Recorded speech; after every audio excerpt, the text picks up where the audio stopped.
Okay, hello, hello. I'm not sure anyone that's joined, I can't really see that, but I'm just going to go ahead and get started because we are recording and we will be able to email it to this presentation to you and this recording to you afterwards. So I'm just going to jump right in.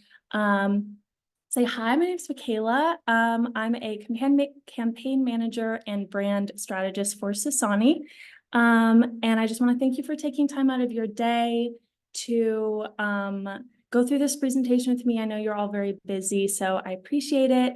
And I hope that you can have some helpful and actionable tips to really take with you in your day today. Okay, so jumping right in. So our agenda for today, around the next 45 minutes or so, we're going to go through who is this webinar for? So who would this be helpful to?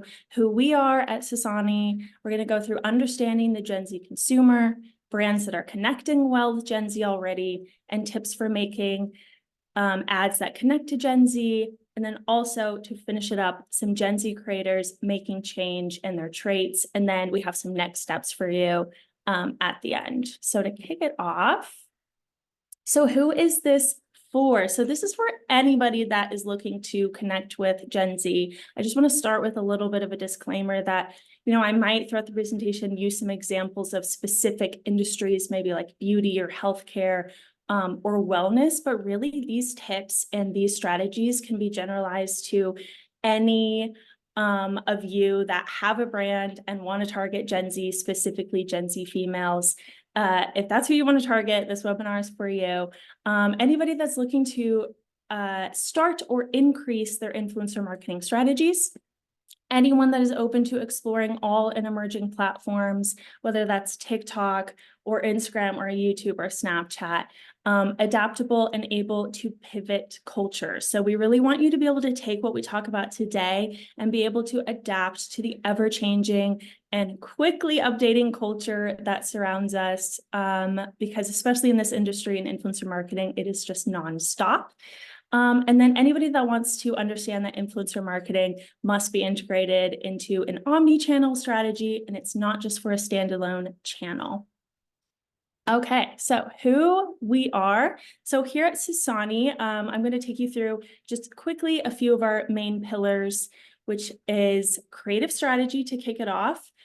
So we research audiences, consumers, etc., to create the right strategy and brief for your campaign.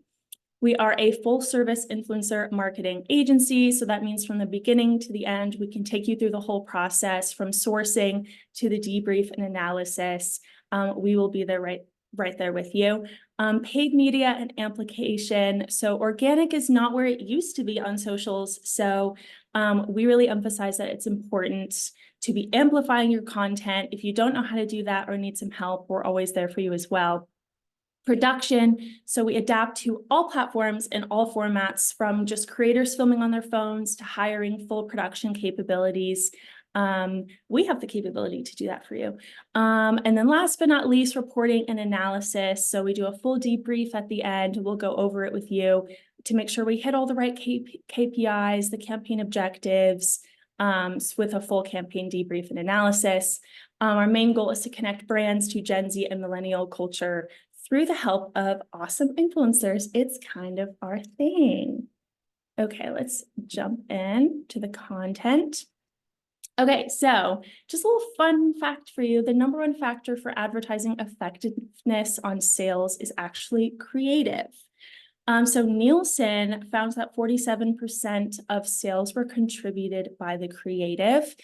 So really want to emphasize here that it's so important that you're putting in that research and that science and those efforts into what your advertising is, like the actual content of it, not just the numbers. So messaging, how you're being portrayed, the type of influencers you're picking to represent you is really important.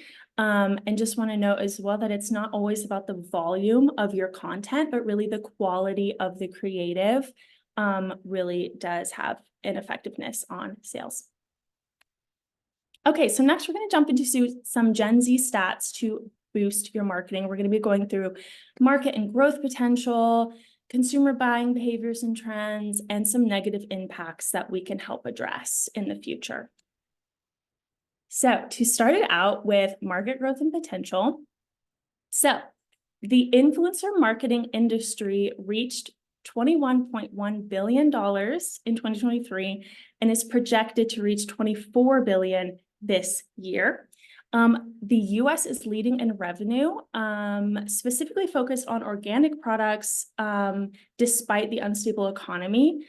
So specifically in the beauty and personal care market, the United States continues to thrive with a focus on organic and natural products, and we can only see that expand into other industries outside of beauty and personal care, especially as those become more of a focus and a value for younger generations like Gen Z is organic and natural. And then personalized technological advancements are major contributors to market growth kind of across the board. But one example to kind of get your head around it is in the healthcare industry. So there's a rising emphasis on personalized medicine for women. It's a major trend in the market right now. Advancements in medical technology and of course AI and the implementation of that throughout all markets is really contributing to market growth across the board. Okay, so consumer buying behaviors and trends. Okay, so just a little stat for you. Women make over 85% of consumer purchases in the US across the board. So definitely, no matter what you're selling or what your brand is, they are a key market. And you might be wondering how to reach them. So I'm going to tell you.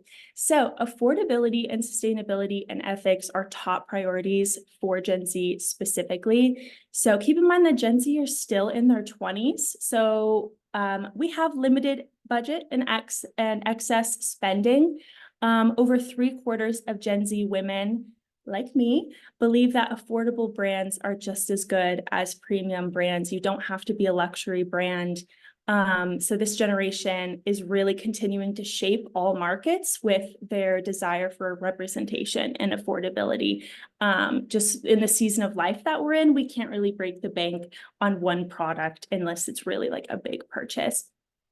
And then also for sustainability and ethics, so women are more likely to engage with brands that really stand for something, that support a cause, that strive to do no harm with ethical business practices.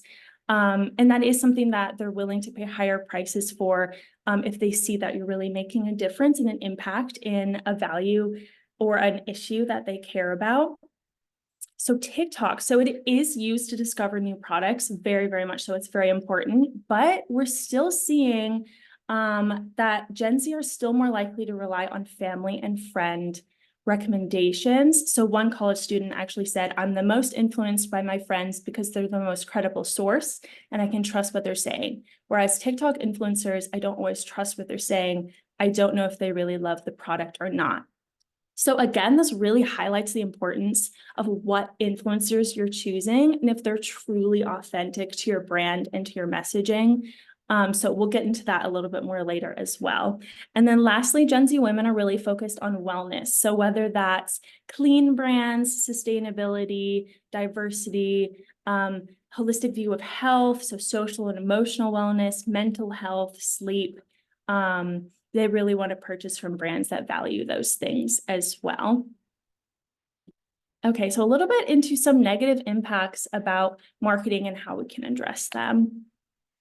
So it's been reported that a majority of women report feeling misunderstood by marketers. And just to give a little tip here, again, going back to the importance of that creative and that messaging, and specifically, if you want to target specifically Gen Z versus millennial or boomers, really try to consider generational preferences when choosing your copy, your imagery, your tone.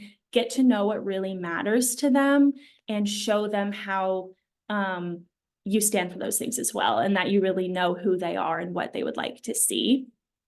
Another tip is to just be friendly. So there's another study that was done that shows that Gen Z women are much more likely to support brands that they could see themselves being friends with. And I think you can see that in trends nowadays where copy is a lot more casual, a little bit more conversational. It almost sounds like the brand is a person. I think, you know, a really good example is Wendy's on Twitter, you know, having a little bit of that snark and that edge to fit in with Gen Z. So make sure to inject some fun, some humor, and some levity into your tone of voice when it is appropriate. Obviously, there are some times you need to be a little bit more serious and professional. So just really towing that line and that balance there. Okay, so also the beauty industry's presence, and I think we're all aware of this, not just the beauty industry, but a lot of different industries, whether it's fashion or food or anything, but just social media in general with marketing has continued to contribute towards Gen Z self-esteem issues. Many young people feel like they have to fit a certain criteria to be measured up against these standards that a lot of marketing is getting out there. So again, we really want to emphasize the importance of choosing the right influencers. Are you choosing the same type of influencer or look or aesthetic, or are you trying to diversify? So that is really important to note there. You know, we love our beauty influencers. We love those traditional influencers, and they have a real value and purpose. But are we diversifying into, you know, different ethnicities, different body types, different gender identities, sexualities? All of those things are really important. And Gen Z especially really notices the types of influencers that you're using. So just a note there. So next, we're going to get into a client case study of ours, which is Julie Care. No, I don't usually do voiceovers. Wrap it up. But okay, we'll get to those videos in a moment. But Julie, who are they? So they're a female-founded healthcare company that sells emergency contraception. And what they do really well is Gen Z-focused marketing. They have a lot of unique TikTok collabs that we got to partner with them on.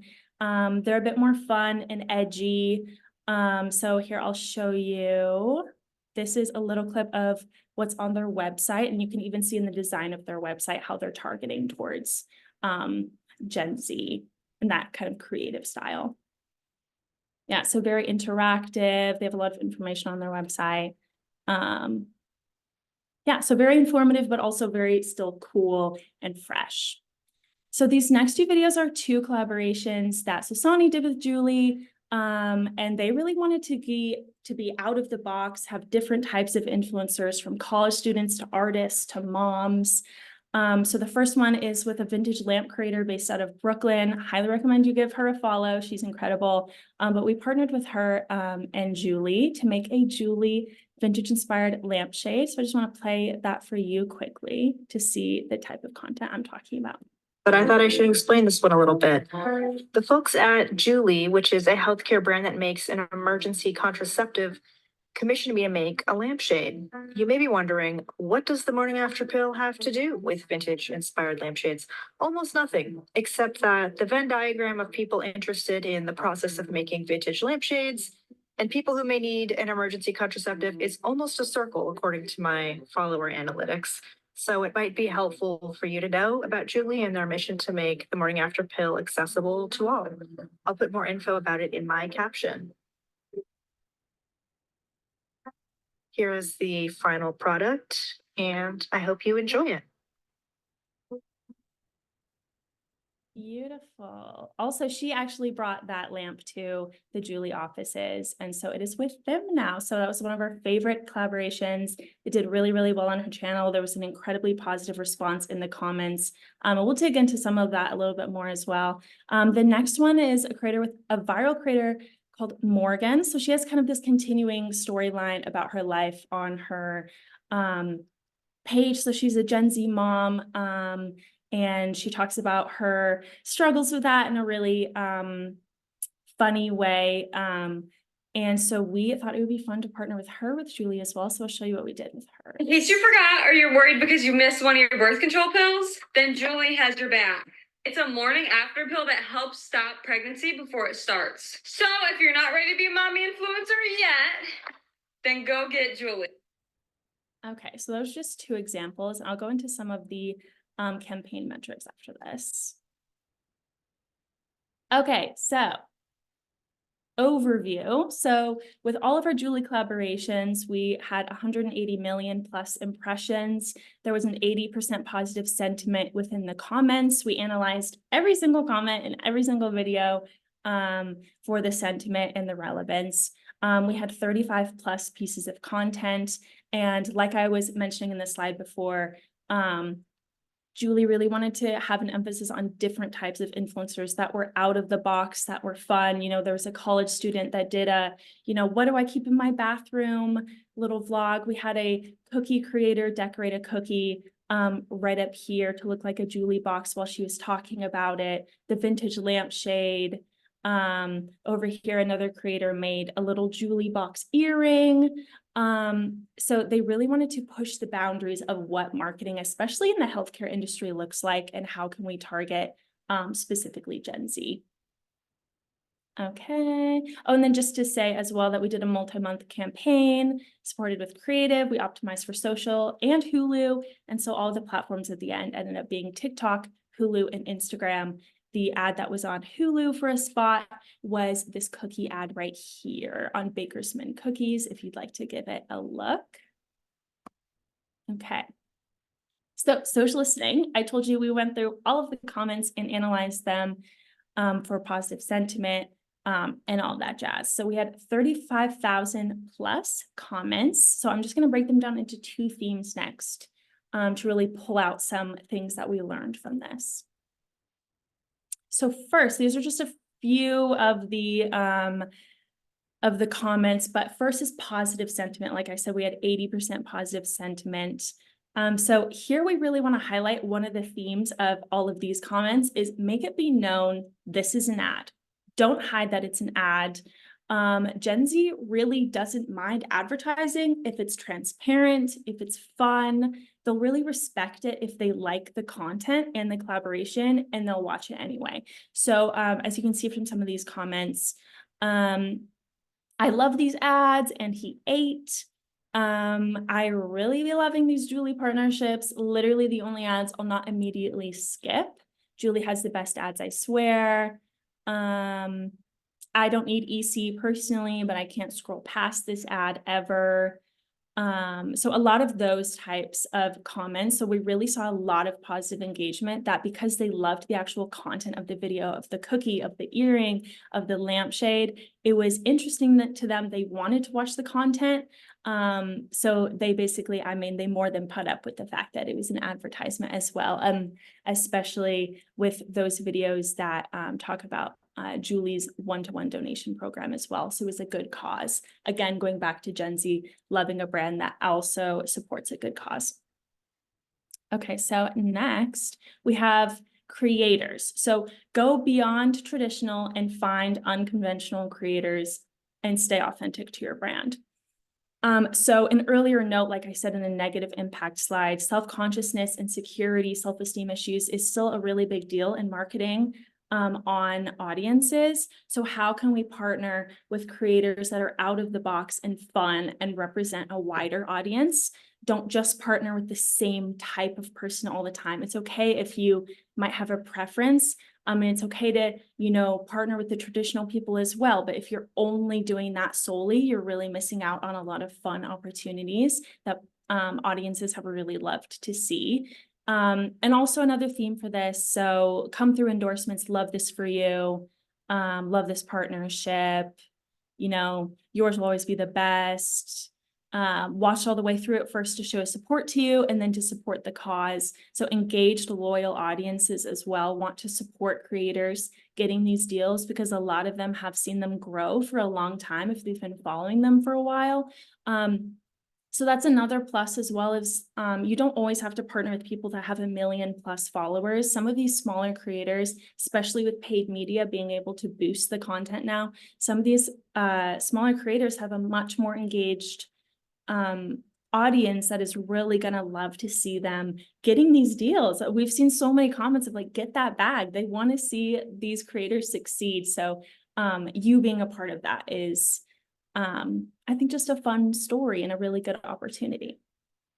So next, super fun, we're going to jump into other brands crushing it with Gen Z. So I already talked about Julie, and then I have two more that we're gonna focus on. There Today have is the been day. a lot of times where Okay, rare beauty. So a recent survey by an investment bank, Piper Sandler, showed that rare beauty ranks second on the list of top cosmetics brands among Gen Z. It's right behind e.l.f. So you might be wondering, why are you not talking about e.l.f.? It's number one. And e.l.f. is incredible. If you have not seen what some of they're doing with their influencer marketing and just advertising in general, I highly, highly recommend you take a look. They're doing some really fun, innovative things. They've had commercials recently play before the Mean Girls premiere in theaters. I felt like I've had Really, sorry about that, really fun collaborations. But I really wanted to focus on rare beauty because it has such a focus on what we've been talking about before this, which is Gen Z really wanting to support brands that have a strong cause. And this is one of the best examples.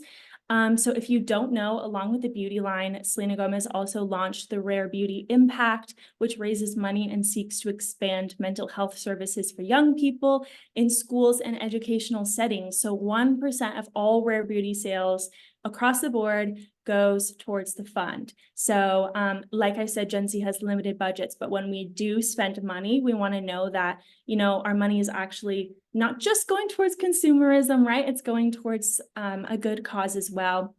Another example of rare beauty is they released a limited edition red lipstick that was sold in Sephora, and all of the sales, 100% of the sales of that red lipstick, which was limited edition, went towards the Rare Beauty Impact Fund for Mental Health Day. And then also Sephora on Mental Health Day also gave another portion of the proceeds of the rare beauty sales to mental health resources. So I just wanted to play these quick few little videos so that you can see from the founder herself the cause behind the brand.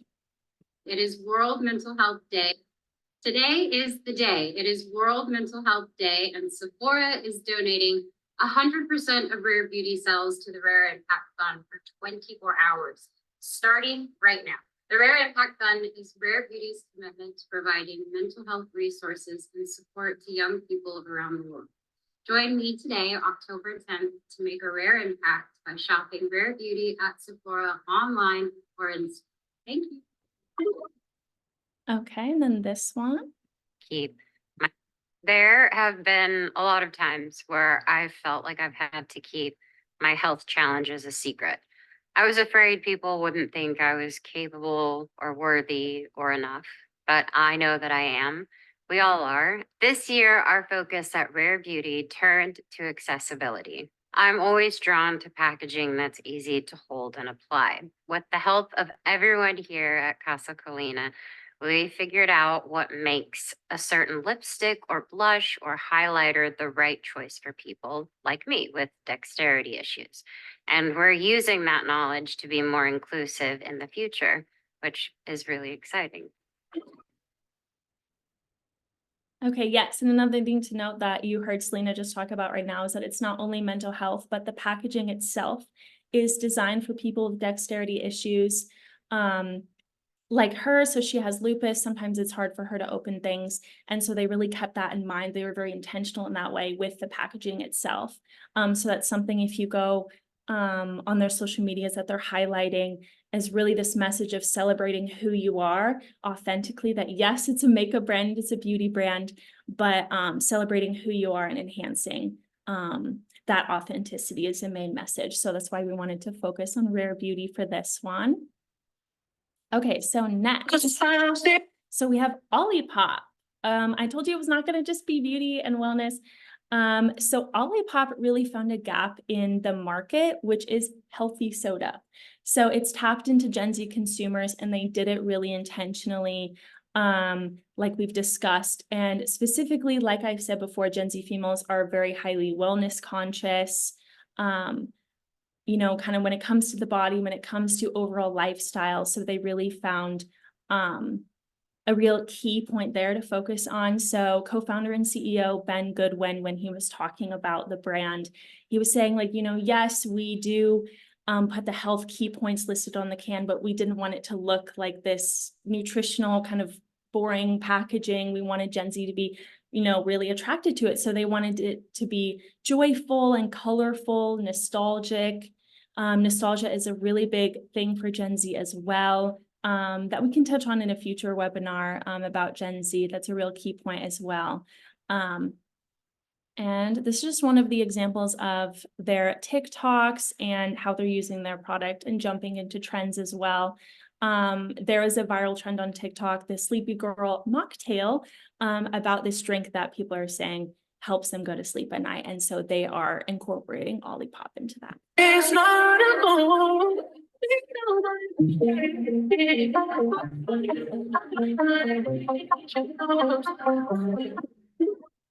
Okay, so that's just one example of their brands. Okay, so now that we've just looked at those key examples, and there's so many more that we could touch on, and we'll touch on them in future seminars. Next, we want to get into some top marketing tips for brands looking to connect with Gen Z. So first, the creative. Like I said before, the creative is a big portion of actually what sells. So yes, we want the content to be informative and authoritative, of course, but let's not leave out these next 3 points. So we want it to be fun and free. Don't be confined by traditional sleek professionalism. There was a long time a fad, especially in millennial culture, of being really minimalist, really sleek, and minimal. But Gen Z is a little bit different. They love color, they love creativity, they love interesting choices. As you can see right here, a good example of this is the marketing for the Barbie movie that came out, with all the pink and Ryan Gosling and Ken, all of that. It was just everywhere. I'm sure no one here missed it. And then another example, Ben Affleck and Duncan, I can get into that a little bit more, but using people like Ice Spice, who is a big Gen Z icon, into your marketing as well, to bring it that levity and that fun. So in the know cultural trends and moments, like I just said, so Ben Affleck, there was a viral meme all over the internet, really, where whenever there's a photo of Ben Affleck, it's like most of the time he's holding a Duncan. And it just became a meme, and people were just always looking for him holding the Duncan. So I'm sure you've seen recently, they officially partnered with Ben Affleck. They picked up on that meme, that cultural trend, that moment, and they worked off of that, and they officially partnered with him. And like I said, Ice Spice as well. So that's just one example. So out of the box, so unique collaborations that are surprising, that create fun and memorable moments. Going back to Julie and Ace of Shades, which is the vintage lampshade creator. It might seem really random, a vintage lampshade and an emergency contraceptive. How does that make sense? But I mean, with follower analytics and metrics, and really with knowing what Gen Z is looking for in advertising, we were able to assess that this would be maybe a risk, but it was a risk that we wanted to take. Ace of Shades is a really engaged, loyal following. The sentiment in the comments, if you want to take a look at it, is really positive. They really loved seeing her have a collaboration. She doesn't have many on her page, and just the strategy of it, people really respected it. And again, they really love the cause. And of course, just the process of her making that beautiful lampshade, and the end result is so beautiful. So again, it gives you something to watch while you're listening to the information. So just a quick caveat to talk about the Creative Center on TikTok. So this is something that you can start doing today. You don't have to wait. You don't have to be, a strategist or an expert in this area to start doing this today. So the Creative Center on TikTok allows you to look up top ads, trends, sounds. Here it'll show you the region, top level stats like likes, comments, shares. So you pull up this ad, it'll show you the CTR, the CVR, the clicks, the conversion. And it'll show you, on here, it'll show you the retention rate where people started to drop off from watching the video. So just wanted to make mention of that this is something that you can start implementing into your business and your brand and your marketing today. And you don't have to be an expert to do it. Okay, next, social platforms. Okay, so YouTube is actually, surprisingly, it is still the most used platform for Gen Z.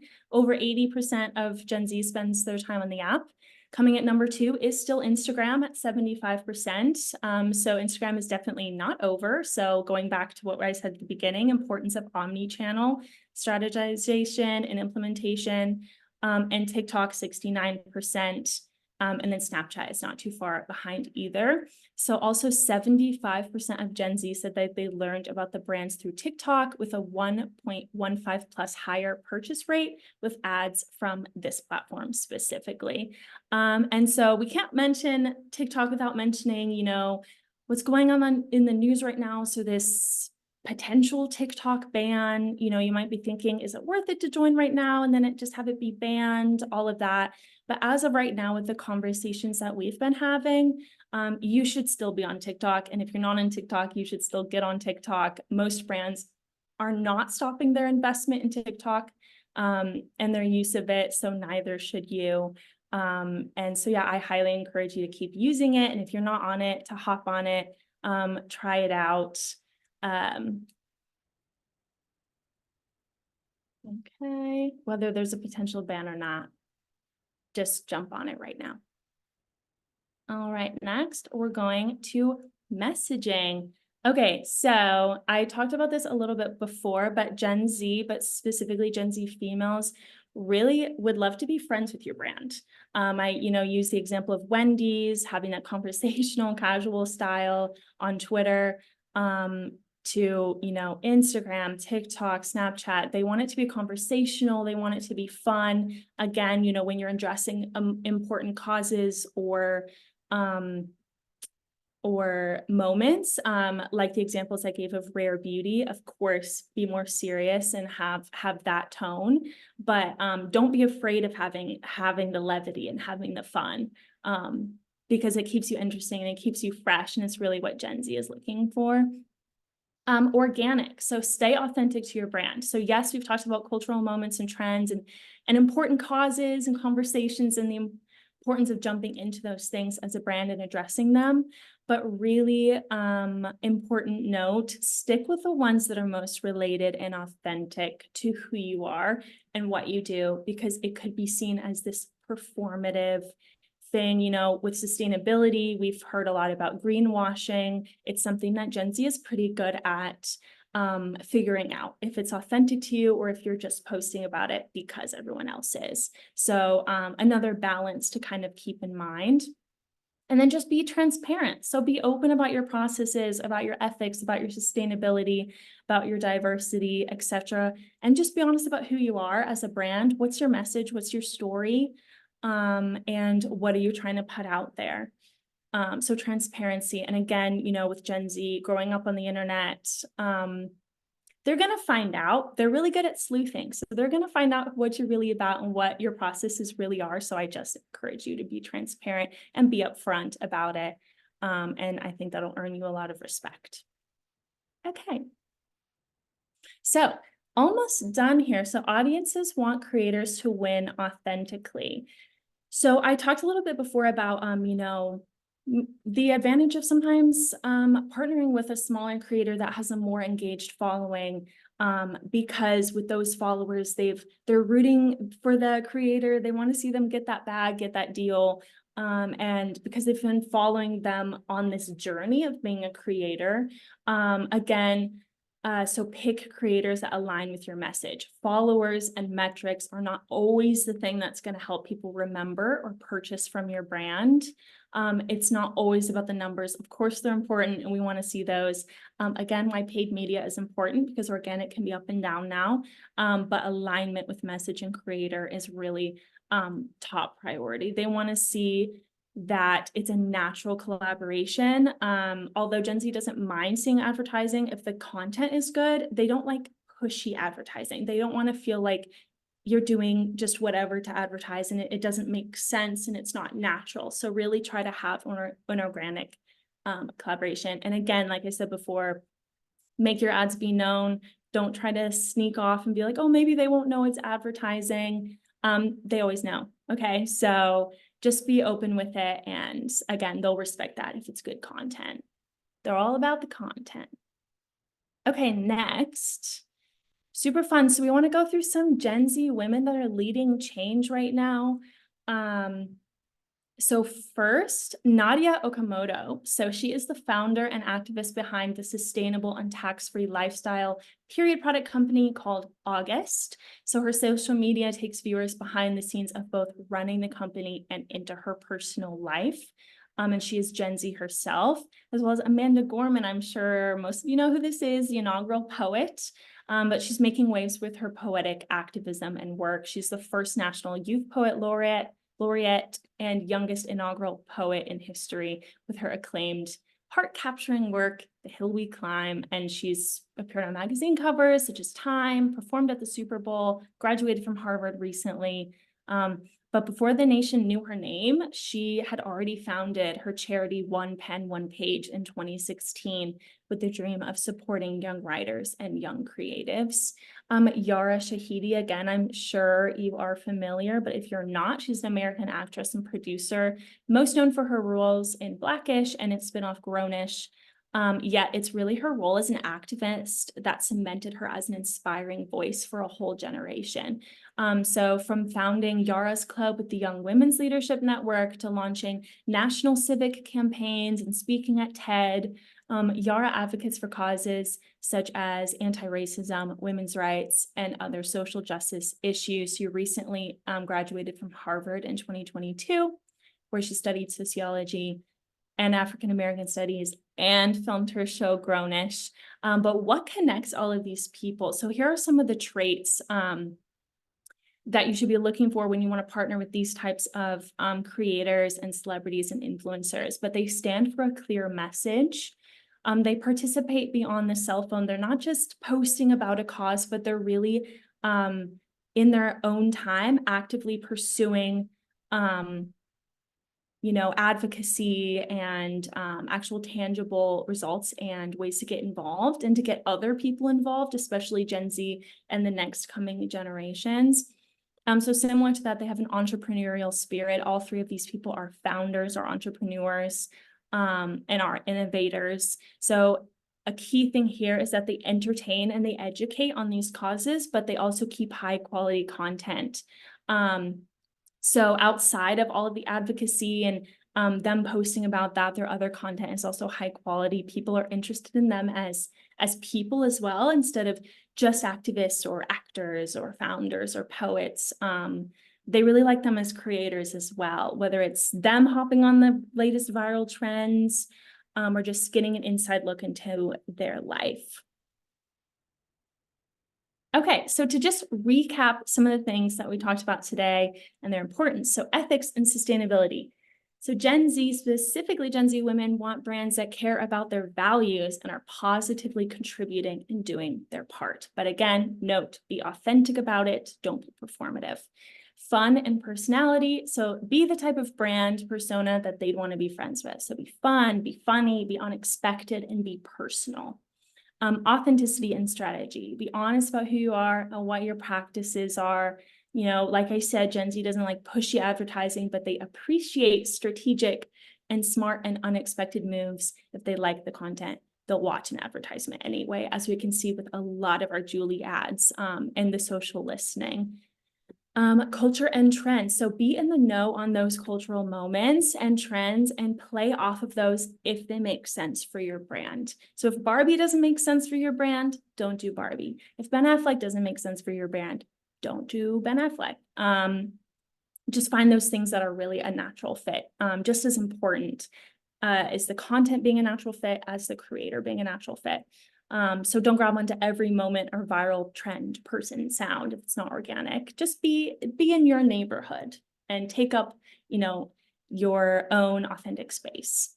Fun and strategic collabs. So whether it's influencers or traditional celebrities or just regular users, they love to see their favorite faces attached to a brand that makes sense for them. So again, Ben Affleck. People loved to look for those photos of Ben Affleck, always carrying that Dunkin' cup. And so with Dunkin' saying, well, hey, he's always carrying our cup all the time. Why don't we just partner with him officially. And so when those first commercials started to come out, there was a lot of noise on social media because people remembered the viral memes and they saw this and they said, okay, I respect that. That's funny. It's expected, but also unexpected at the same time, especially with the addition of Ice Spice into it. And then this past Super Bowl's commercial of Ben Affleck and Matt Damon, his frequent collaborator as well. Okay, so that's a lot of recap for you. And I know we covered a lot of material. So next steps, if you want to schedule a free audit and strategy session with Sasani, please reach out. Please email strategy@sasanistudios.com. Also, if you have any questions about what we've talked about today, feel free to ask us, email us. This, again, like I said, is being recorded.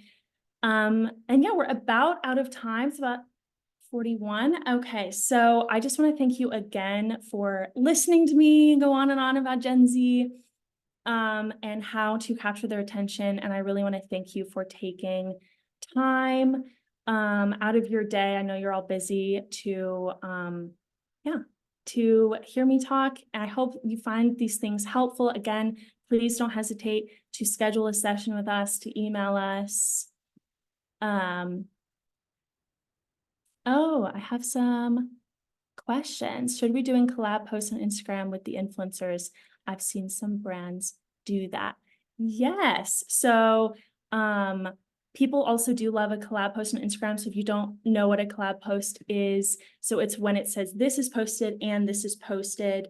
And so when you add someone as a collaborator, it automatically goes on to brands and influencers pages. So I think that's also a great question and a great way to do it as well, to use that new feature. And I also have seen more and more brands doing that as well. Okay, will this webinar be emailed to guests? Yes, so we are recording this, and so we can send this out to you as well if you jumped in late, or if you missed it, if the time changed. Yeah, so again, and if you have any troubles with that, again, reach out to us. You can email strategy@sasanistudios.com, or reach out to us on our website with our contact page. Yeah, and we will get this information to you if you were supposed to be here and you missed some. So I know I'm normally jumping in a few minutes late as well. So I love when there's a recording as well. So again, thank you so much for taking time and listening. It's been really fun to go through these things with you. And yeah, I hope you have a great rest of your day wherever you are. And thank you. Bye-bye. Don't hesitate to reach out.